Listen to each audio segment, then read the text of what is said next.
नमस्कार दोस्तों, भीमाशंकर ज्योतिर्लिंग महाराष्ट्र के पुणे जिले में सह्याद्री पर्वत श्रृंखला के बीच स्थित है।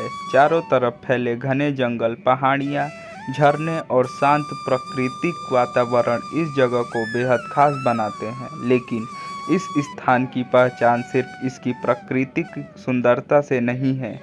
इसकी सबसे बड़ी पहचान यहाँ स्थित भगवान शिव का पवित्र ज्योतिर्लिंग। मान्यता है कि इस स्थान पर भगवान शिव ने अपने भक्तों की रक्षा करने के लिए एक भयंकर राक्षस का अंत किया था। और इस कथा की शुरुआत होती है एक ऐसे राक्षस से जिसकी शक्ति के साथ साथ उसका अहंकार भी बढ़ता चला गया। पौराणिक कथा के अनुसार भीम नाम का एक अत्यंत शक्तिशाली राक्षस था। भीम ने अपनी शक्ति को बढ़ाने के लिए घोर तपस्या की। कहा जाता है कि उसकी तपस्या इतनी कठोर थी कि देवताओं का ध्यान भी उसकी ओर गया। तपस्या के प्रभाव से उसे अत्यंत शक्तिशाली होने का वर प्राप्त हुआ, लेकिन शक्ति मिलने के बाद उसके अंदर विनम्रता नहीं आई बल्कि अहंकार बढ़ गया। अब भीम को अपनी शक्ति पर इतना घमंड हो गया कि वह देवताओं और ऋषि मुनियों को चुनौती देने लगा। जहाँ जाता वहाँ भय का वातावरण पैदा कर देता। लोग उसकी शक्ति के सामने विवश थे।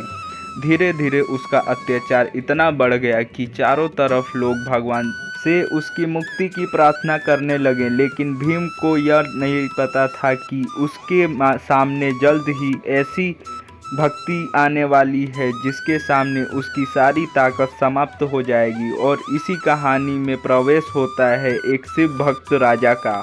कथा के अनुसार एक राजा भगवान शिव का परम भक्त था। वह नियमित रूप से महादेव की पूजा करता था और हर परिस्थिति में भगवान शिव के स्मरण करता था। जब भीम को यह राजा के बारे में पता चला तो उसने राजा को बंदी बना लिया। भीम को लगा कि कैद करके वह राजा की भक्ति को खत्म कर देगा।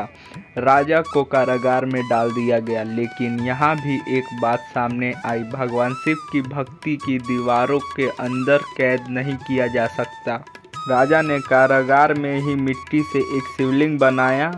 उसके पास पूजा के लिए कोई भव्य मंदिर नहीं था, कोई बड़ी व्यवस्था नहीं थी, लेकिन उसके पास एक चीज़ थी, महादेव पर अटूट विश्वास। राजा उसी मिट्टी के शिवलिंग के सामने बैठकर भगवान शिव का ध्यान करने लगा। वह लगातार प्रार्थना करता रहा। उसे विश्वास था कि महादेव अपने भक्त को कभी अकेला नहीं छोड़ेंगे। जब भीम को पता चला कि राजा कैद में रहते हुए भी भगवान शिव की पूजा कर रहा है तो वह क्रोध में आग बबूला हो गया।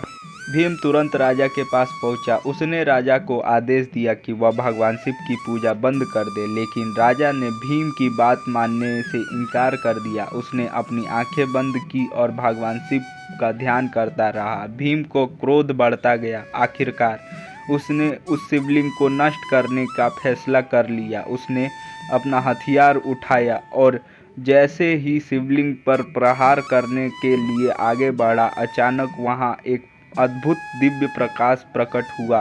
वातावरण बदल गया। राजा की आंखें खुल गईं और जिस शिवलिंग को भीम मिट्टी का समझ रहा था उसी से प्रकट हुए भगवान शिव।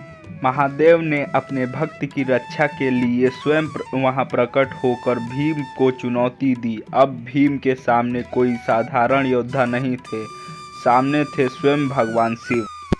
इसके बाद भगवान शिव और राक्षस के बीच भयंकर युद्ध हुआ। भीम ने अपनी पूरी शक्ति लगा दी, लेकिन महादेव के सामने उसकी शक्ति धीरे धीरे कमज़ोर पड़ती चली गई।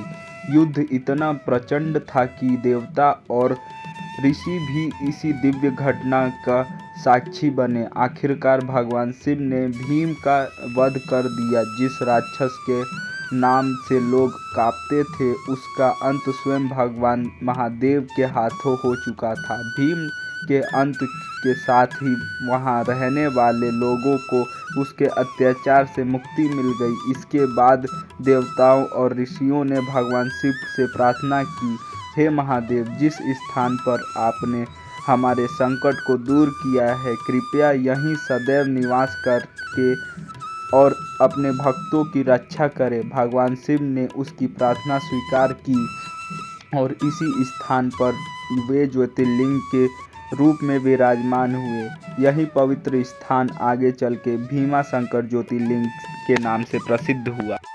वीडियो देखने के लिए धन्यवाद। अगर आपको यह वीडियो अच्छी लगी हो तो एक लाइक और सब्सक्राइब जरूर करें। धन्यवाद।